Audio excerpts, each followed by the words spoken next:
Sejarah hoax. Awal mula hoax bisa ditelusuri bahkan sebelum tahun 1600-an. Pembaca bebas menentukan informasi berdasarkan pemahaman, kepercayaan atau agama, maupun penemuan ilmiah terbaru saat itu. Kebanyakan hoax pada era tersebut terbentuk karena spekulasi. Pada abad ke-20, berita hoax lebih banyak disebarkan melalui jalur siaran ketimbang media cetak. Hal itu terjadi seiring dengan perkembangan media massa yang mengharuskan penayangan berita secepat mungkin. Akibatnya, banyak media massa yang tidak mengklarifikasi informasi terlebih dahulu sebelum menyebarluaskannya. Salah satu hoax yang paling terkenal pada abad 20 adalah siaran stasiun televisi ABC dan USA Today yang mengklaim bahwa Rusia berencana menjual jenazah Vladimir Lenin untuk mendongkrak penerimaan negara. Selanjutnya, pengertian hoax. Menurut Kamus Besar Bahasa Indonesia, hoax adalah berita bohong atau tidak bersumber. Dalam pengertian lain, hoax merupakan informasi yang tidak dilandaskan oleh fakta atau realita, namun disajikan seolah-olah merupakan fakta. Sedangkan menurut Kamus Besar Bahasa Inggris, hoax artinya olok-olok, cerita bohong, dan memperdayakan alias menipu. Jadi, dapat dikatakan bahwa hoax adalah suatu kata yang digunakan untuk menunjukkan pemberitaan palsu atau usaha untuk menipu atau mengakali pembacanya untuk mempercayai sesuatu. Jenis-jenis hoax.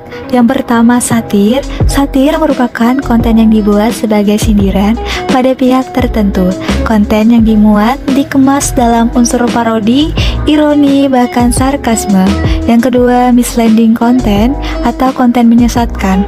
Misleading content atau konten menyesatkan adalah penggunaan informasi untuk membingkai suatu isu atau pihak untuk menggiring opini. Yang ketiga, false contents atau informasi salah konteks. False konteks menggunakan informasi asli namun disebar dalam konteks yang keliru. Konteks ini bisa berupa video atau foto yang ditulis tidak sesuai dengan realita. Yang keempat, false connection atau salah koneksi. False connection yang memakai caption, judul, atau sumber visual yang tidak sesuai dengan konten tulisan. Yang keempat, imposter content atau konten tiruan. Konten tiruan atau imposter content mendompleng ketenaran suatu pihak. Mereka membuat tiruan yang terlihat seolah asli agar dapat menipu masyarakat. Yang keenam, manipulated content atau konten manipulasi. Kecanggihan teknologi memungkinkan sebuah informasi asli dimanipulasi untuk mengelabui bahkan memprovokasi pembaca agar percaya pada konten yang dibuat. Yang ketujuh, fabrication content atau konten palsu. Fabricated content termasuk konten yang menciptakan informasi baru yang sama sekali tidak dapat dipercaya. Konten ini berbahaya jika pembaca tidak cermat dalam membaca. Adapun faktor penyebab terjadinya hoax. Yang pertama, bentuk partisipasi. Misalnya saja hanya iseng, karena semakin banyak yang percaya, maka berita tersebut semakin seru dan kurangnya literasi masyarakat. Kedua, pengakuan atau eksistensi, yaitu memiliki keinginan untuk diakui dan merasa bangga saat menyebarkan berita pertama terlebih dahulu, padahal belum tentu tahu berita kebenarannya. Yang ketiga, profit. Biasanya orang-orang yang menyebarkan hoax ini dibayar untuk menguntungkan dirinya atau kelompoknya. Keempat, provokasi.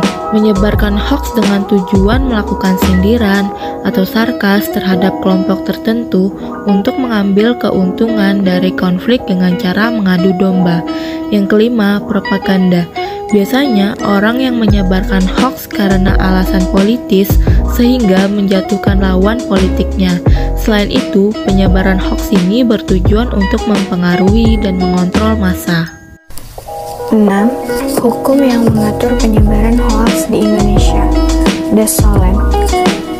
Yang pertama, Undang-Undang ITE Pasal 28 Ayat 1 yang berbunyi, setiap orang dengan sengaja dan tanpa hak menyebarkan berita bohong dan menyesatkan yang mengakibatkan kerugian konsumen dalam transaksi elektronik. Yang kedua, Undang-Undang ITE Pasal 28 ayat 2, setiap orang dilarang dengan sengaja dan tanpa hak menyebarkan informasi yang ditujukan untuk menimbulkan rasa kebencian atau permusuhan individu dan atau kelompok masyarakat tertentu berdasarkan atas suku, agama, ras, dan antar golongan atau SARA. Yang ketiga, pasal 390 Kitab Undang-Undang Hukum Pidana atau KUHP yang berbunyi barang siapa dengan maksud hendak menguntungkan diri sendiri atau orang lain dengan melawan hak menurunkan atau menaikkan harga barang dagangan, fonds atau surat berharga, uang dengan menyiarkan kabar bohong dihukum penjara selama-lamanya 2 tahun 8 bulan. Info demi hoax terkait COVID-19 di Indonesia. The same. Seperti yang dikutip dari CNN Indonesia, Menteri Komunikasi dan Informatika Johnny G. Plate mengungkapkan sejak tanggal 1 hingga 10 Maret, pihaknya menemukan terdapat 13 isu hoaks terkait COVID-19. Total isu hoaks terkait COVID-19 sebanyak 1.470 berdasarkan data per 10 Maret. Angka total tersebut, kata Johnny, merupakan kumpulan isu hoaks COVID-19 dari 23 Januari 2020 sampai 10 Maret 2021. Isu hoaks tersebut tersebar sebanyak 2.697 di media sosial, paling banyak di platform Facebook dan Twitter. Sementara itu, menurut klaim Johnny, sudah ada 2.360 konten hoaks COVID-19 yang diturunkan, yaitu 1.857 di Facebook, 438 di Twitter, 45 di YouTube, dan 20 di Instagram. Kominfo pada akhir Februari 2021 mengumumkan akan membentuk Komite Etika Berinternet agar ruang digital di Indonesia produktif dan sehat. Komite Etika Berinternet akan membuat panduan praktis mengenai budaya dan etika menggunakan internet dan media sosial yang berlandaskan kejujuran, penghargaan, kebajikan, kesantunan, dan menghormati privasi individu serta data pribadi orang lain. Panduan tersebut diharapkan bisa meningkatkan literasi digital masyarakat yang berkaitan dengan kecakapan menggunakan instrumen digital dan kemampuan merespons arus informasi. Dasein dan Dasolen. Banyaknya pasal yang mengatur mengenai penyebaran hoaks di Indonesia seharusnya dapat membuat ruang digital yang ada di Indonesia bersih dari hoaks.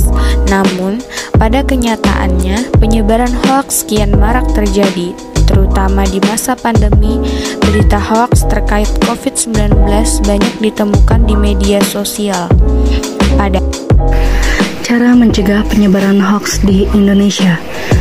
Badan Nasional Penanggulangan Terorisme atau BNPT membuat rumus agar masyarakat tidak mudah termakan isu hoaks. BNPT merangkum 5 cara yang bisa digunakan masyarakat untuk menangkal hoaks terkait COVID-19 yang menjamur di masa pandemi ini. Pertama, masyarakat jangan mudah mempercayai satu informasi yang sumbernya belum jelas. Kedua, cekatan memeriksa isi berita dan sumber yang menyampaikan berita.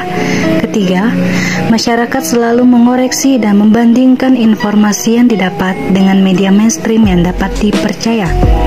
Terakhir, jika tidak yakin akan validitas isi berita, jangan dulu menyebarkan kepada sesama.